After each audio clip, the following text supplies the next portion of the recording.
윤석열 대통령 당선인이 어제 발표한 1차 내각 인선에 이어서 모레 외교 안보부처를 중심으로 추가 인선 결과를 내놓을 예정입니다. 이런 가운데 윤 당선인은 오늘부터 1박 2일 동안 대구 경북 지역을 찾는 지방 행보에 돌입합니다.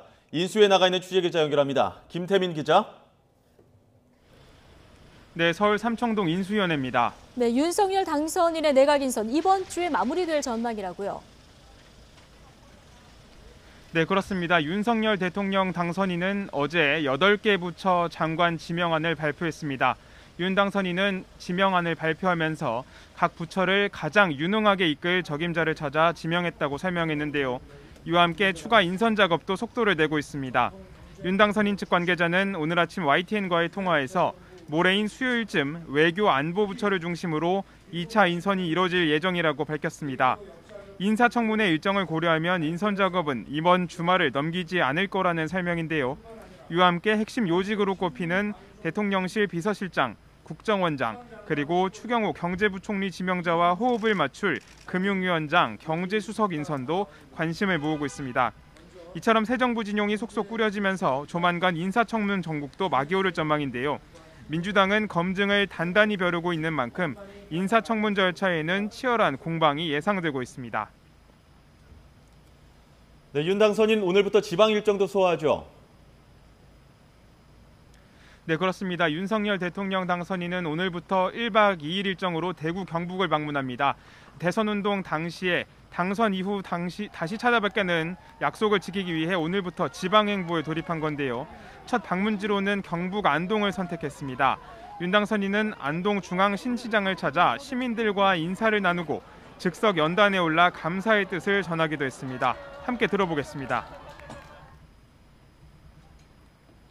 여러분이 열렬하게 지지해 주신 덕분에 오늘 이렇게 여러분을 뵙게 됐습니다. 제가 여러분 실망시키지 않고 대한민국과 또 우리 안동의 발전을 위해서 제 몸 바쳐 노력하겠습니다. 이어 윤 당선인은 조금 전부터는 경북 유교 문화회관을 방문해 관계자들과 대화를 나눴습니다. 윤 당선인 측은 이처럼 지역민들에게 감사의 마음을 전하고 현장에서 민생 현안을 직접 듣는 취지로 이번 지역 일정을 준비했다고 설명했습니다. 특히 윤 당선인은 내일 대구 달성에 있는 박근혜 전 대통령 사저를 찾아 인사를 나눕니다. 이른바 보수 진영의 통합 행보로 풀이되는 가운데 윤 당선인과 박 전 대통령 사이에 어떤 대화가 오갈지도 주목됩니다. 대통령 취임식 행사 윤곽도 나왔습니다. 박주선 취임준비위원장은 오늘 오전 브리핑에서 취임 행사의 슬로건은 다시 대한민국 새로운 국민의 나라로 정했고 엠블럼은 약속의 상징인 동심결이라고 밝혔습니다. 또 취임식 당일 10시에는 새로운 출발을 알리는 보신각 타종 행사도 할 예정이라고 덧붙였습니다. 네, 이런 가운데 인수위원회도 다음 주면 반환점을 두는군요. 네, 그렇습니다. 대통령직 인수위원회는 지난달 18일 출범한 이후 다음 주면 한 달째를 맞아 반환점을 돕니다. 다음 달 2일 국정과제 보고를 앞두고 업무에 한층 속도를 내고 있는데요. 안철수 인수위원장은 오늘 오전 5차 전체회의를 주재한 자리에서 현재 국정 상황을 냉철히 판단해 국민에게 전달해야 한다고 강조했습니다. 들어보겠습니다. 지금 상황에 대한 평가를 제대로 하지 않으면 이전 정권의 부정적인 유산과 새 정부의 정책적 성과가 뒤섞여 국민들께 혼란을 드리고 불필요한 정치적 공세에 휘말릴 수 있습니다.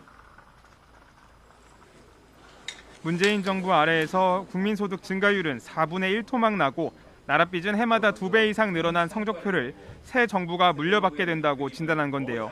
그러면서 여소야대 정국 아래에서는 정책 수단이 크게 제약될 뿐 아니라 그 효과가 나타나기까지도 오랜 시간이 걸리는 만큼 새 정부의 정책은 가능한 것부터 속도감 있게 추진하겠다고 강조했습니다. 이에 따라 다음 주 확정될 국정과제 2차 초안에는 현실적이고 실현 가능한 목표치를 중심으로 분과별 여러 과제들을 조정하는 작업이 계속 이뤄질 것으로 보입니다.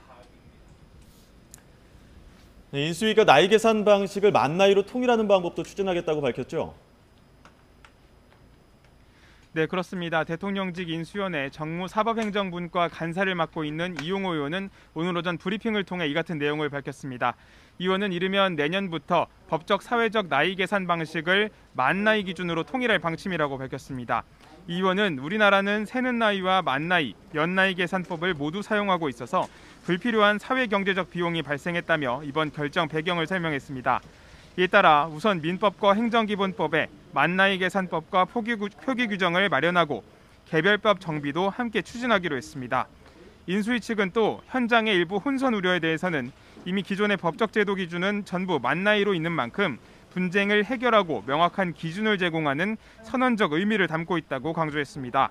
그러면서 청소년의 권리 등과 관련한 부분은 전문가 의견을 받아 진행할 방침이라며 무조건 당사자인 청소년에게 유리하도록 조정할 계획이라고 덧붙였습니다.